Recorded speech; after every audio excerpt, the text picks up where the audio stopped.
साल 2019 में जामिया हिंसा मामले में शर्जील इमाम समेत 11 लोगों को कोर्ट से बरी कर दिया गया है। इस खबर के बाद काफी लोगों को बड़ी राहत मिली है। जैसे ही कोर्ट का यह आदेश आया उसके बाद से कई लोगों को बड़ी राहत इस मामले पर मिल गई है। अब मैं आपको खबर के अनुसार पूरी तफसील बताता हूं कि आखिर यह पूरा मामला क्या था और जामिया में जो हिंसा हुई थी साल 2019 में, जिसके बाद जोड़ा गया था कि यह पूरा मामला दिल्ली दंगे तक पहुंच गया था। सीएए एनआरसी के दौर में जब प्रदर्शन चल रहे थे और उसके बाद जिस तरह से दंगाइयों के जरिए इस पूरे मामले को बनाया गया और एक चौक पर खड़े होकर नारे लगाए गए और उसके बाद किस तरह से भीड़ को उकसाया गया कि जिसने सीएए एनआरसी के प्रदर्शनों पर आकर सीधे हमला कर दिया। और अब इस पूरे मामले में क्या कुछ हुआ और कोर्ट ने किन तथ्यों के आधार पर इन लोगों को बरी किया और कौन है कि जिसको अभी तक जेल से नहीं छोड़ा गया, ये सारी चीजें आपको आज इस खबर में बताने वाले हैं। अगर अभी तक आपने न्यूज़ एमएक्स को यूट्यूब पर सब्सक्राइब नहीं किया है तो कर लें और फेसबुक पर पेज को लाइक करें। जामिया मिल्लिया इस्लामिया में दिसंबर 2019 में हुई हिंसा की घटनाओं से जुड़े एक मामले में जवाहरलाल नेहरू विश्वविद्यालय के छात्र शर्जील इमाम, आसिफ इकबाल तन्हा, सफूरा जरगर और 8 अन्य लोगों को आरोप मुक्त कर दिया गया है। हालांकि एक आरोपी मोहम्मद इलियास के खिलाफ आरोप तय करने का आदेश दिया गया है। साकेत कोर्ट के अतिरिक्त सत्र न्यायाधीश अरुल वर्मा ने शनिवार को यह फैसला सुनाया। हालांकि शर्जील इमाम को अभी 2020 के उत्तर पूर्वी दिल्ली दंगों के संबंध में दर्ज अन्य मामले के चलते रिहा नहीं किया गया है और उन्हें न्यायिक हिरासत में ही रहना होगा। बता दें कि जामिया नगर इलाके में दिसंबर 2019 में सीएए और एनआरसी के खिलाफ प्रदर्शन कर रहे लोगों और पुलिस के बीच झड़प के बाद भड़की हिंसा के संबंध में एक प्राथमिकी दर्ज की गई थी। साकेत कोर्ट के न्यायाधीश ने कहा कि चार्जशीट और 3 सप्लीमेंट्री चार्जशीट देखने के बाद सामने आए तथ्यों से यह पता चलता है कि पुलिस हिंसा के असली साजिशकर्ताओं को पकड़ने में नाकाम रही। इसके बजाय उन्होंने शर्जील इमाम, आसिफ इकबाल तन्हा और सफूरा जरगर को बलि का बकरा बना दिया। तो यह खबर का पहला हिस्सा है जिसमें सीधे तौर पर कोर्ट ने पुलिस की नाकामी बताई है।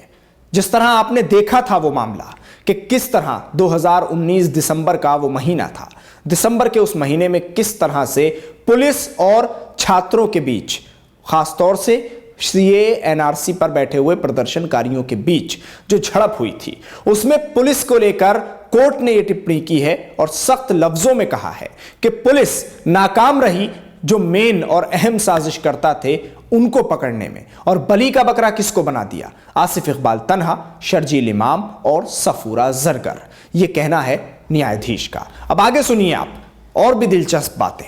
इस तरह की पुलिस कार्रवाई ऐसे नागरिकों की आजादी को चोट पहुंचाती है जो अपने मौलिक अधिकार का इस्तेमाल करते हुए शांतिपूर्ण तरीके से प्रदर्शन के लिए जुटते हैं।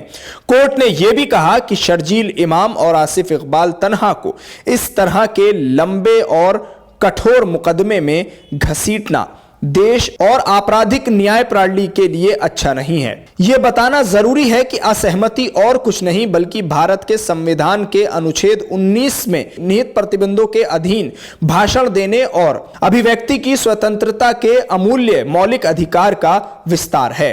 आरोपी केवल मौके पर मौजूद थे और उनके खिलाफ कोई आपत्तिजनक सबूत नहीं था। कोई भी चश्मदीद गवाह नहीं है जो पुलिस की बात की पुष्टि कर सके कि आरोपी किसी भी तरह से अपराध में शामिल थे। वहीं साजिश के आरोप को खारिज करते हुए अदालत ने कहा कि अभियोजन पक्ष ने कोई सबूत पेश नहीं किया जिससे पता चले कि आरोपियों के बीच कोई समझौता या साजिश थी। अदालत ने इलियास के खिलाफ आरोप तय करने के लिए मामले की सुनवाई 10 अप्रैल तक के लिए स्थगित कर दी। गौरतलब है कि जामिया नगर थाना पुलिस ने शर्जील इमाम, आसिफ इकबाल तन्हा, सफूरा जरगर, मोहम्मद कासिम, महमूद अनवर, शहजर रजा खान, मोहम्मद अबूजर, मोहम्मद शुएब, उमेर अहमद, बिलाल नदीम, चंदा यादव और मोहम्मद इलियास के खिलाफ चार्जशीट दायर की थी।